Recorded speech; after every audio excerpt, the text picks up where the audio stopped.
exceed that. Like, you don't have to go, okay, well, I have to have this much in the bank. That doesn't necessarily matter to me. I'm more like, I have enough to do what I want, and you know, try to have a good balance. So, Right. yeah, those are good questions. Good. And then the last one, what difficulties have you run into that have required legal help? Because obviously this is a legal component. If you want to talk about it, I don't want to. I don't mind, because I mean that's part of the challenges we've had are discovering the challenges of this whole industry, right? Because it's a mix of what used to be considered a criminal industry and what isn't now. Yeah, that one I'm not answering. That's okay. And then we have, so as subpoints to that, what could you I'm have saying, done? I'm at the phone. I'm saying I don't mind answering any question. I'm actually just going to turn that over so it doesn't. So subcategories of that, how could you have fixed the problem? How did you overcome the problem? What could you have done to prevent the problems? I think those are big things, because my big theory is prevent legal problems. Of course, right. What one lesson your job has taught you that you think everyone should learn at some point in their life? What's one thing your business or your venture did that you didn't expect? And then in closing, where can people find you online? Where can they learn more about your business? Okay. And then I'm just trying to figure out like what a good closing thing is in terms of like. Well, I think 3 movies our listeners can watch, or what are 3 things that inspire you to do better in your business? I think those are good. Well, I was thinking you would want to try to close it with something that would make them, the last thing they're thinking about is legal. Like how I feel like a good wrapping question would be to say, and where did, how did the legal advice that you've given over the years, like, or I guess I could say something like, as I've grown, I've learned that it's an imperative to consult my attorney on, any major decision, whether it be a partnership agreement or, in my particular world, the language of our waiver, to protect me from the different, worlds, the different incursions that this industry specifically can require, you know, I mean, and, we've learned some of those things in our waiver, we're like, now our waiver specifically states, which you wrote, that these people using this equipment of ours, that they're using it in a defined legal manner by whatever the state code is of that state. And now, because we've lost machines because we didn't have that protection before, and so I think those are important things. I think you should try to end with that, so it gets your people are thinking about this. Now, let me ask you this: is this a live podcast, or are you? No. We're gonna record it, and then we're gonna edit it down. So it's like I'm like, like that kind of thing. Yeah. Listen, you're the first one. Cool. We're doing this. I'm cool to be doing this too. So you are the on the test run. The test run. You are everything that we are hoping this turns out to be, and I couldn't think of a better person to be the first guest on this episode 01. So let's just get into it. Let's just sort of talk through some of these topics, and let's get to it. Why don't you? I guess what I'd like to do is I'd like to introduce Greg Odom. Yeah. He is the owner and the proprietor of the Trimmer Store, which has multiple locations in several different states across the United States. The main one being, and his sort of enterprise store is located here in Denver, Colorado. So without further ado, Greg, I'd like you to introduce yourself, and please tell us about your business, tell us what you do, and tell us how you got into the business. As Andy said, my name is Greg Odom. I am the owner of the Trimmer Store. We have 5 locations across the country now. I took over sole ownership of the business in 2019. I had partners before that. Our main business, the gist of our business is the rental of cannabis and hemp trimming equipment and processing equipment in the cannabis and hemp industry. We are a very specific business that not many others do. It's a small niche, but we've become sort of the experts in it. It's that's about it. I mean, it's you know. So tell us how an ordinary day in your business operates. You mentioned that you sort of sell or you rent trimming machines. What does that look like? What is a trimming machine? How is that? How do your customers benefit from your company? Well, what do they use? What do they use these trimming machines we for? sell, service, and rent, and our main source of revenue is the rental equipment, as this is equipment that is expensive, and cannabis or hemp can only be grown X amount of times per year depending on your different various growing methods. So a lot of this equipment is something that a mid to smaller size grow would use 4 to 6 times per year. And so the cost of a rental versus the cost of buying, it makes more sense for them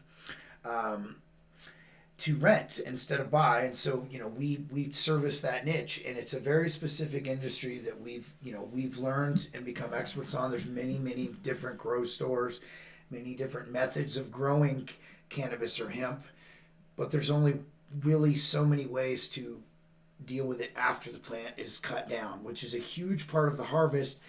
It's where people's money can be made back if they do it properly, and a large amount of revenue can be saved on their end by using this equipment versus using hand trimming, which requires several people, scheduling issues, staffing issues, and our equipment and our consultation really can drop the bottom line for the dispensary and owners and cannabis and CBD growers that grow.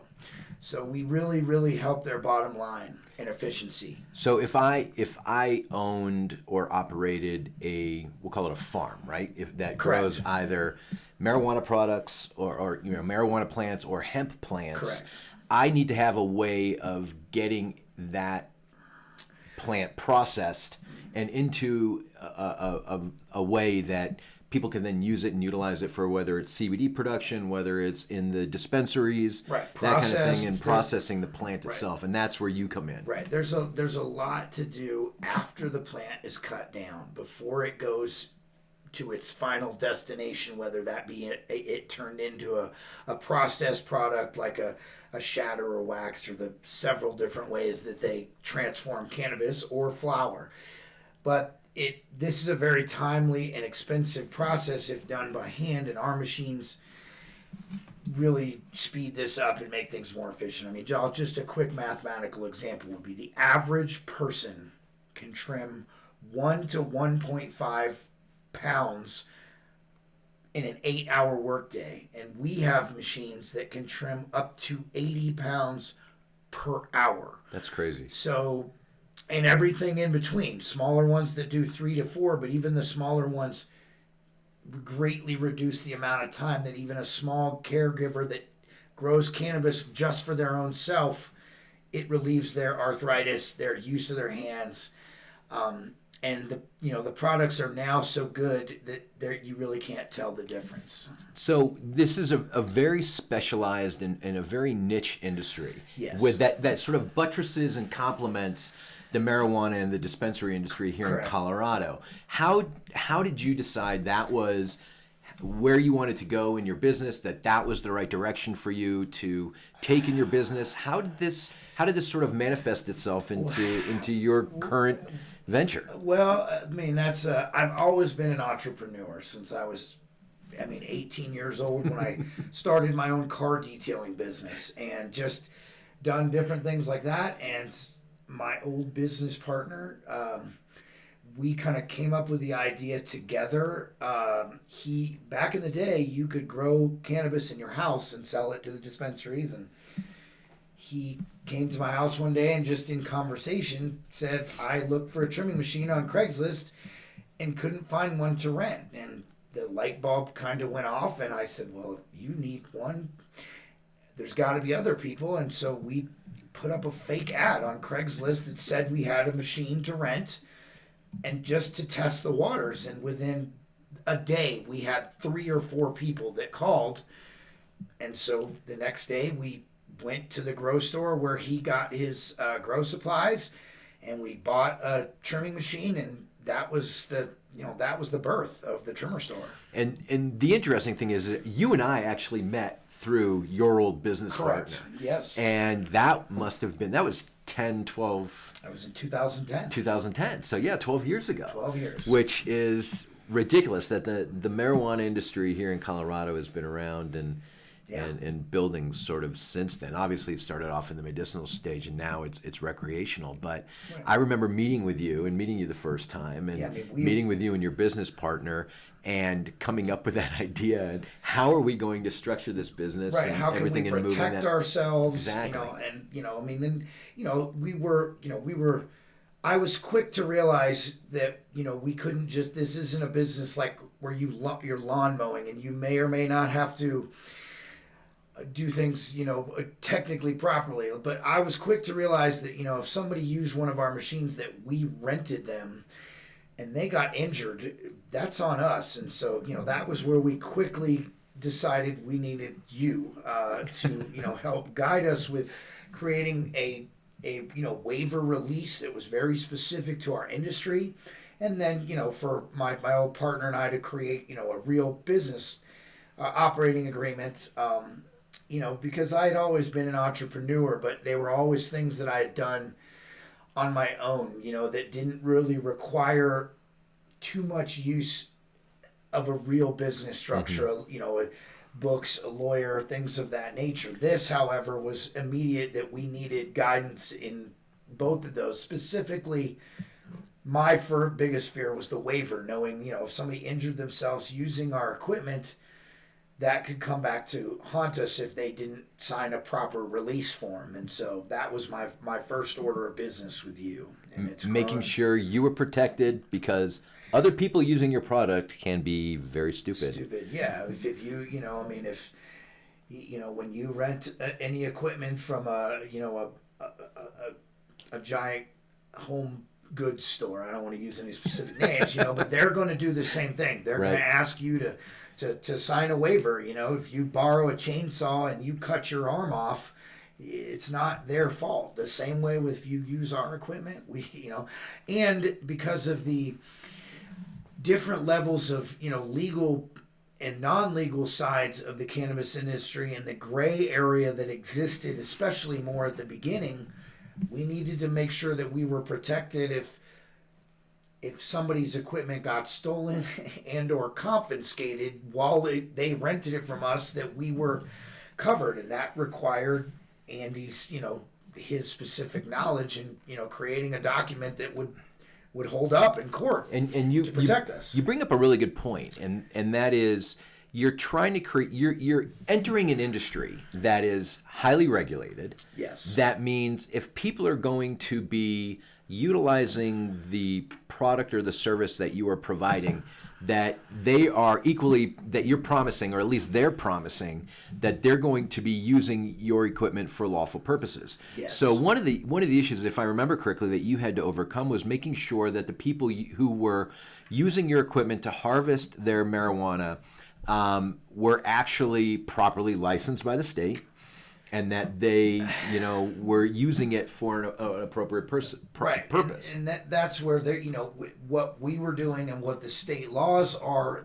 That's where I described that there's a lot of gray area, because in Colorado is what we call a caregiver state, which means you at home can get a license issued by the state to grow 6, or at the time, if you got an edibles license, you could grow up to 99 plants on your own. But, there's gray areas where people would say they would rent a warehouse and 3 people that had a 99 count license would all be in there, and they'd go, well, so there was so much gray area, and that was where, our waiver would, that you created, it would specifically protect us to say that if you're using our equipment, we're, somehow it would say that it's assumed that you are using it under this state's laws, meaning, if the cops or the DEA or anybody were to, raid that place while the day that they happened to be renting our equipment, well, they're going to confiscate it, and we would still be owed the money by those people, and that happened to us on 2 occasions. I was going to say, I remember a story you telling me about what happened. You know, and so we were able to recover the money because the contract stated that no matter what happened, they were responsible for it. Because in those cases, the police came in, they raided these, we'll call them an illegal grow for lack of a better term, and your machine happened to be there at the time. And of course, what happens under those circumstances? Everything gets taken. Yeah. So law enforcement comes in, they take your equipment, they take your property, and now we have some civil recourse against these people. Right. I don't remember the outcome of whether you were able to get those machines and trimmers back. Never recovered the machines. It was just specific from the DEA, which is a federal agency, and cannabis, even to this day, is still illegal federally. So they're like, you know, we understand that you're protected and we get what you do and we're sorry, but you're not getting your equipment back. But we were able to recover the money from the person because of the contract that we were awarded in that favor. So, you know, and that was all because of Andy. Yeah. And in the process of developing your business, I mean, putting together an ancillary business to an industry is much different than you creating a car detailing company where you're out there providing the service and everything like that. Right. How does the idea come up? I mean, you talked about it a little bit with your business partner, but how does the idea come up that going into this ancillary or a support industry is really a good place to go and plant your flag? Well, I mean, at the beginning of the industry, you know, there was so much regulation, and there still is. It's a constant change for the grower. Like, I mean, I'll give a small example that they have to deal with something that I don't. Over the course of the last decade, they've constantly had to upgrade their equipment. You can't trim on a plastic table. Now you have to trim on a stainless steel table, and now you can't use this kind of packaging. You need to use this kind of safety packaging, and that's all done by lobbying. And we don't have any of that regulation. We are simply an equipment rental, sales, and service company. And so it doesn't matter if I'm in Oklahoma, Missouri, Colorado. All of those 3 states have 3 separate guidelines, rules, how the cannabis is grown, rules, but not what I do. I can rent them equipment, I can sell them equipment, and I can service their equipment with no red tape. So to me, at the time, it seemed like the right choice because I didn't have as much of a headache and a constant change in, you know, I mean, your revenue is constantly changing. The tax rates are constantly changing. They're not for me. The little details of things you don't want to pay attention to. Right, that if you can focus on your business, focus on your customer. Our biggest issue that we've had to deal with that coincides with the cannabis industry is banking. We have been kicked out of 3 major banks. Can bet. And now we have to bank with the same bank that the dispensaries use and pay the exorbitant amounts that they charge for checking for a month. And is that because the banks view your support industry as a component of the marijuana industry? Because we're directly funded from the cannabis industry. I mean, we have invoices sent to them. There's really no way around it. And that's just, you know, that is one of the several hurdles that myself and everybody involved in the cannabis industry has to deal with. I mean, if you're a guy, I would say probably like security people and, you know, maybe electricians and plumbers that build out the grows, they probably can bank anywhere. But somebody like me that advertises on our website, you know, that we have cannabis and hemp equipment and we use those words, those are just some of the red flags and some of the things that, you know, with the help of our attorney, we've learned to, you know, minimize our risk with those and learn how to word things properly. And you know, it's been a growing pain for sure. So here you are at sort of the initiation of your business, putting it all together. You're having discussions with your business partner. You're thinking about how you want to grow and how you want to scale this. What is going through your mind in terms of your fears, in terms of your insecurities about what is going to happen if this doesn't work? Or is the FBI going to show up at my door? Is the DEA going to show up? What's going through your mind at this stage of your game? Well, yeah, I mean, there's definitely a lot of, you know, you're basically creating as we went. I mean, that was the thing, is I did not invent the rental business. I mean, the rental of equipment has been around for since equipment has been around, but we were the first to come up with the idea within the cannabis industry to rent equipment, and we had to scale. When we first started, Colorado and California were the only places, and the market and the business was already established in California, so we didn't feel it was the right move to take our business to California. At the time, California was very anti-equipment trimming. It was very hand trim only, and it was a very negative energy of moving there. So we stuck in Colorado, and as the industry moved east and we learned our business model more, we first opened a second store in Colorado Springs, one in Denver, one in Colorado Springs. And it turned out there had already been somebody that started, I don't want to say they copied our idea, but they did copy our idea because they came up to us at a trade show and said, that's a good idea. And then they opened a business with a very similar name to ours. I don't want to, directly use their name, but competition is inevitable. There's more than one grocery store, more than one gas station. But it just proved to be too geographically close to our other location. We were taking money away from each one and making each one struggle a little. So, new Oklahoma opened, and, I decided at that point, as I had just become the sole owner, to close that location and relocate it to Oklahoma, which was absolutely one of the best business decisions I've made. So just to clarify, you closed down the Colorado Springs location. Due to its proximity to Denver. Got it. And they were just a little too close and taking business from each other. And then what made you decide that Oklahoma and Oklahoma City was the right place for you to go? Well, Oklahoma was an emerging market, and to be honest, when I took over the business, it was in financial trouble, and I secured a loan, took the business over solely on my own, and within months really started turning it around. And then my employee, he offered and said that he would run a location there. And I thought, why not? And when we went there, it began to succeed immediately, which that opened my eyes to see that I have the ability to run a location in another state, to succeed at it and, do it on my own. And as it became more my own, and I'm not saying there were issues with partners. Everybody has that, but when it's all yours, you're not doing part of the work and they're getting part of the money. All that's over. It's all you.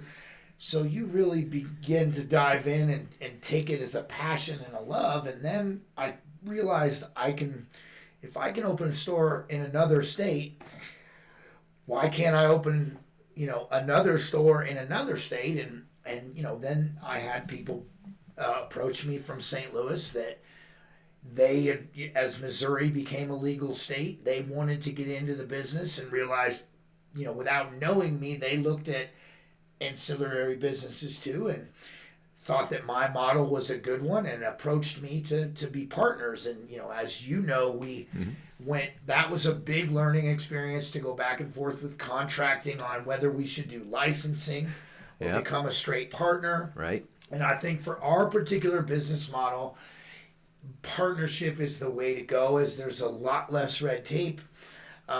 But it's, it taught me and it gave me the confidence, and with your guidance, those contracts are now solid. I've opened 2 more locations where there was no, we're going back and forth with the operating agreement. It was me saying, I've already done this. Here's the deal. If you want to take it, take it. If you don't, then, maybe this isn't the best thing, because I'm not willing to give any less than this for my knowledge and my time that I'm putting in. And all that was a lot of your guidance to help me make sure to protect myself, mistakes that were learned from the first time going around with partnerships. And I don't want to say really, a mistake, because that makes just things that you learn that you can do better and write the language better to make it so that there's absolutely no gray area when separation or sale time comes.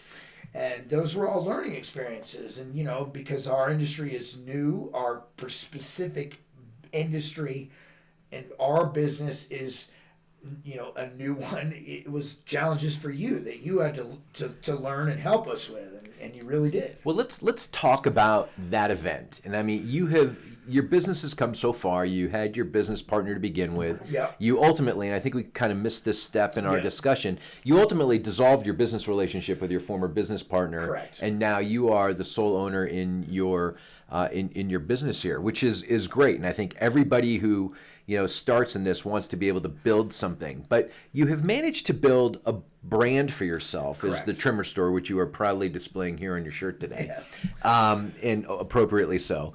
But when we looked at these other states, when we looked at Oklahoma was a little bit different because that was your Colorado Springs business being relocated. It's still you. You just brought on another person to help you manage and run that show. But St. Louis and the whole Missouri event, we'll call it. Yeah, that was a whole different animal. That was a different animal for us as we discussed it, because my opinion originally was, let's do this as a licensing gig. You have managed to build your brand as the Trimmer Store. Correct. Let's now take your brand and let other people use your brand in other locations. Much like when you go to the airport and you see a little coffee kiosk and it's branded, it's licensed under a certain brand. It's not the actual franchise store or a store of the parent company. And we had approached it that way originally. Yeah, but through our negotiations with the other side, we changed that model and we went more into, as you mentioned, a partnership phase. Right. And I want people to understand why you thought that was a better place for you to go as a business partner rather than somebody who was, for lack of a better term, renting your name. Right. I felt that the main reason was the licensing agreement. It's more, in my opinion, let me use Subway as an example, is I feel like it's more modeled after something like that, we're just not on that scale. And I felt that licensing out the name meant that's somebody using my name without me having a lot of oversight or input into it, because you can only do so much as the licensee or licensor, excuse me. And I felt in the end that a partnership bonded me to the people running that store a little more, that they could lean on me without feeling like they were bugging me, I guess would be to say. And I felt that, ultimately they were very new to the industry. I mean, they knew nothing. They just knew that it was a good business idea. They needed me to be able to answer questions for their clients that they couldn't answer until they were comfortable in their shoes doing it.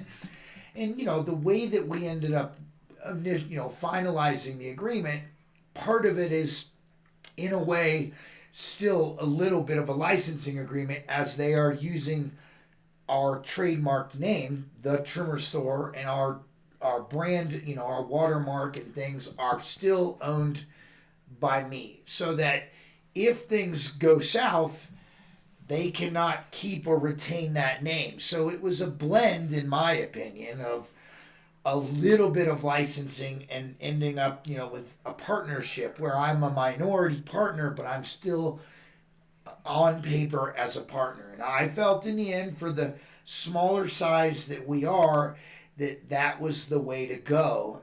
And it's worked out so far. I have a very good working relationship with them. I don't feel like they're just using my name. I feel a part of that store.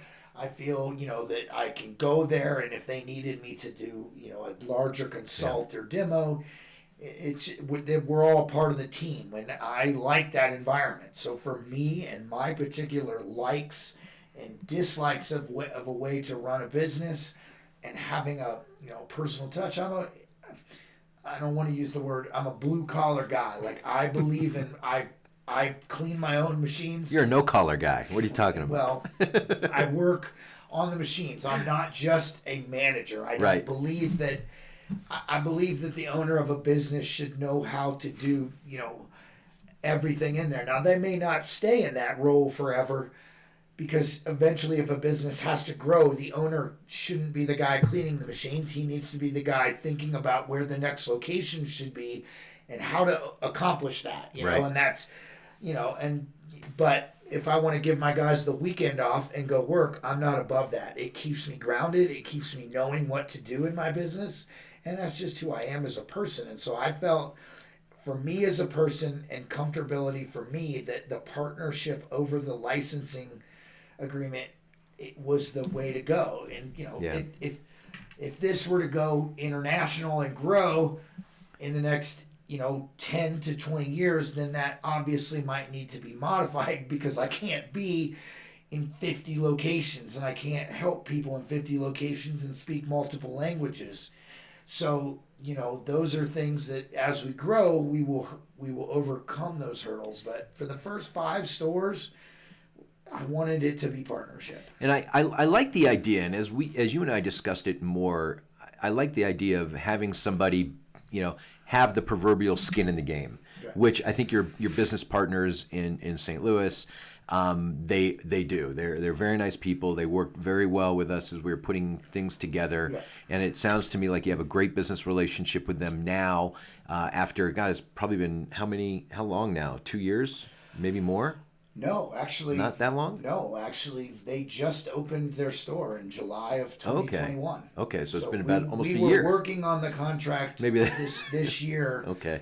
We finalized it, I want to say, in May of 2021, and they opened officially. We had a July, or just right. After July 4th was the official opening. But it's like it's one thing to own a house and have somebody rent it. The renter rarely has the interest in keeping the house clean and tidy, right. As the owner does. Right. But when they co-own it with you, they feel that there is some form of equity and value correct. In the ownership, in the co-ownership, yeah. Which then, as I said, gives them an opportunity to help grow and scale and maintain. And I think that's where you can really, take advantage of and scale at a broader length in order to do those types of things and still maintain and protect the brand, because you still get to put in some checks and balances. Absolutely. How are you maintaining? And I can imagine that this is probably a little bit of a problem for you, or not really a problem per se, but a management issue that you have to deal with, which is making sure that they are true and honorable to your brand. How are you managing that? Well, I mean, there's, unless you're there or you have a camera system wired into their store and can monitor them, there's no way to know for sure. I know by what I hear from my clients, the way, the people the reviews that we get, we use a phone tracking system that, for analytics that let us know where do our calls come, Google, Facebook, mm-hmm. organic, etc. And we record those so that we can listen. And that's really how I learned, is by listening to the way that they talk to the clients, the way that they've really gained knowledge and answer the questions, and and rely less and less on me for a small little thing. Now, so they have come along, and we've groomed them well. Well, listen, I want to be respectful to your time, and I know we're coming up sort of on the end of your availability here. So I want to try to get us to a good solid conclusion and maybe some really good nuggets here for everybody to take with them here at the end of this podcast. But in your operations, you're running your store here in Colorado, you're running a store in Oklahoma, you're running a store in Missouri, I should say multiple locations in different areas, right? Colorado, Oklahoma, Missouri, Michigan, and Florida. So how are you maintaining your productivity? What are you doing to maintain your Greg Odom's work-life balance? As I love watching you play golf all the time. How are you maintaining that? The answer to that question is it's relatively simple. Our business model, it isn't brain surgery. We're renting equipment. So once the store is opened and the people are trained, they're relatively on their own, and I can do everything from my phone. And so I worked hard to be able to work hard part of the day and be able to enjoy life a little bit. My grandfather was an entrepreneur as well, had his own business, and at the end of his life, his advice to me was, don't do it exactly the way I did, because I didn't get to enjoy. I got sick not too long after I retired. So do more when you're younger, and enjoy life a little bit more. And I had a very good relationship with him, and I took that to heart. And so my definition of success is being able to accomplish what he asked or the advice that he gave me. Mm-hmm. And I like my life, and I'm not ashamed that I go golf on a Tuesday afternoon because I worked hard to be able to do that. I don't miss phone calls. I talk to my clients. I help them if they have a problem with a machine they bought from me. Mm-hmm. I deal with it, get it done, get the part to them, and then play the next hole. There you go. And that's the luxury. And that gives you the opportunity while you're on the golf course, still you get to manage the Oklahoma store. If you're in Oklahoma, you get to manage the Michigan store. If you're in Michigan, you get to help manage the Florida store, and you have people you trust in each of those locations that I think correct. They lean paramount. On me if they have to. And obviously the cannabis industry wasn't around 25 years ago, but if it was, I was starting in this, I wouldn't be able to do that because technology is not the way it is now. I mean, I can't, you couldn't answer your phone on the golf course 25 years ago and create an invoice for someone or even FaceTime them to tell them how to fix the machine in 5 minutes. And I can do all of those things now. So what is wrong with blending technology, your business, and your own social life to create, or personal life, I guess, would be to create a good balance? All right. So in closing, tell our listeners 3 ways how a lawyer has helped you in your business. Okay. Well, that's very easy. I mean, one of the easiest is operating agreements, with a partner, or whether it even be a sole proprietorship, to understand your responsibilities. For my specific industry, creating a waiver, for our business, when we rent this very specific equipment that has very wide open ranges of uses, and that what could be legal or not legal, and you've guided us through that.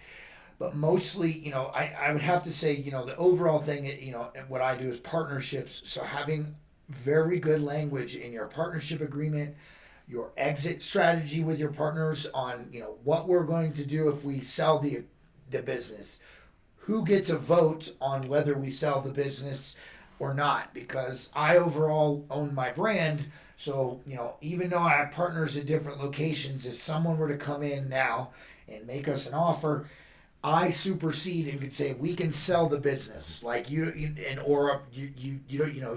name is going to go with it. And those were all things that I wouldn't have known, that right. Learning from the separation of my previous partner created, ways to protect myself and make down the line with new partners.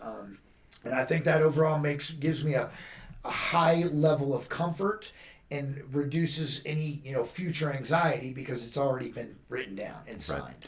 All right, Greg, where can our listeners find you online, and where can they learn more about your business? Well, we are local. Like I said, we're located in 5 different states. We have a general website, thetrimmerstore.com, all one word, and there's tons of information about what we do. Each location is on our website with a different kind of equipment that we have. And we have YouTube videos, we have Facebook and Instagram. You can find us if you know how to use a computer. But really, if you need our help, a real personal conversation is always the best way, because everybody's grow is different than the other person's, and so we can help you get in that right equipment. Greg, this has been awesome. I have been honored to be a part of your journey. You are a very close friend of mine. You and I have built a relationship and a friendship over the past 12 years, which I think is fantastic. I love bantering with you on Instagram and busting your chops, and you give it right back to me. That's what I like. Awesome. Life is about personal relationships, and there is nothing wrong with having a personal relationship that you have someone with a business relationship.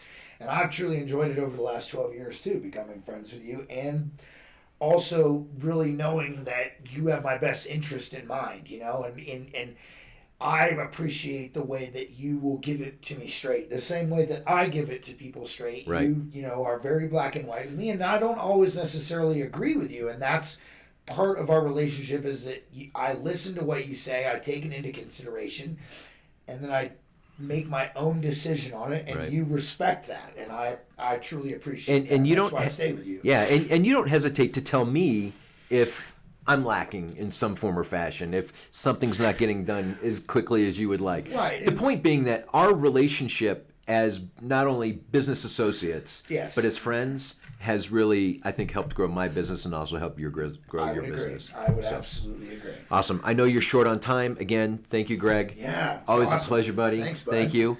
And everybody, again, thank you for joining us. This is Andy Contaguglia and Greg Odom reminding you to don't skip the legal. Have a good one. Be good, buddy. Thank you. Cool, man. I think Appreciate that went pretty darn well for not truly having too much of a thing. That's right.